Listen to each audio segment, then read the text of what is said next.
ધોરાજીમાં one વિભાગ અને JCI દ્વારા નિઃશુલ્ક રોપા વિતરણ, વધુમાં વધુ વૃક્ષો વાવવા અપીલ। પર્યાવરણના જતન અને સંવર્ધન માટે રાજકોટ જિલ્લાના ધોરાજી ખાતે વન વિભાગ અને જેસીઆઈના સંયુક્ત ઉપક્રમે એક સરાહનીય કાર્યક્રમનું આયોજન કરવામાં આવ્યું હતું। પર્યાવરણ બચાવવાની નેમ સાથે આયોજિત આ કાર્યક્રમ અંતર્ગત ધોરાજીની સ્થાનિક જનતાને નિઃશુલ્ક રોપાઓનું વિતરણ કરવામાં આવ્યું હતું। ગ્લોબલ વોર્મિંગ અને ક્લાઇમેટ ચેન્જના આજના સમયમાં વૃક્ષોનું મહત્વ ખૂબ વધી ગયું છે, ત્યારે સમાજમાં પર્યાવરણ પ્રત્યે જાગૃતિ લાવવાના હેતુથી આ સુંદર પહેલ કરવામાં આવી હતી।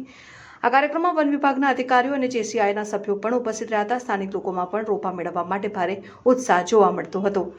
મોટી સંખ્યામાં લોકોએ આ સેવાનો લાભ લીધો। રોપા વિતરણની સાથે સાથે વન વિભાગ અને જેસીઆઈના પદાધિકારીઓ દ્વારા ધોરાજીની જનતાને ખાસ અપીલ પણ કરવામાં આવી હતી। તેમણે જણાવ્યું હતું કે પ્રકૃતિનું સંતુલન જાળવી રાખવા માટે વૃક્ષો અનિવાર્ય છે, તેથી નાગરિકો વધુમાં વધુ વૃક્ષો વાવે। માત્ર વૃક્ષો વાવીને અટકી ન જતા તે રોપાઓનો એક બાળકની જેમ ઉછેર કરીને તેને ઘટાદાર વૃક્ષ બનાવવા પણ અનુરોધ કરવામાં આવ્યો।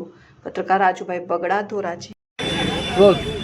આજરોજ ધોરાજી ગેલેક્સી ચોક ખાતે જેસીઆઈ તથા વન વિભાગ સામાજિક વનીકરણ દેશ ધોરાજી તરફથી પબ્લિક માટે ફ્રી રોપા વિતરણ કેમ્પનું આયોજન કરવામાં આવ્યું છે।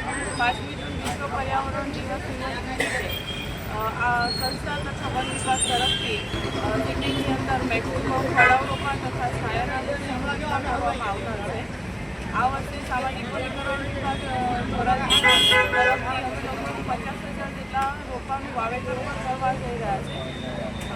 એ સિવાય મારી પબ્લિકને પણ અમને અપીલ થઈ કે આપ સૌ પણ અમારી સાથે જોડાવ અને મેક્સિમમ રોપા વાવેતર થાય એવી આપ સૌને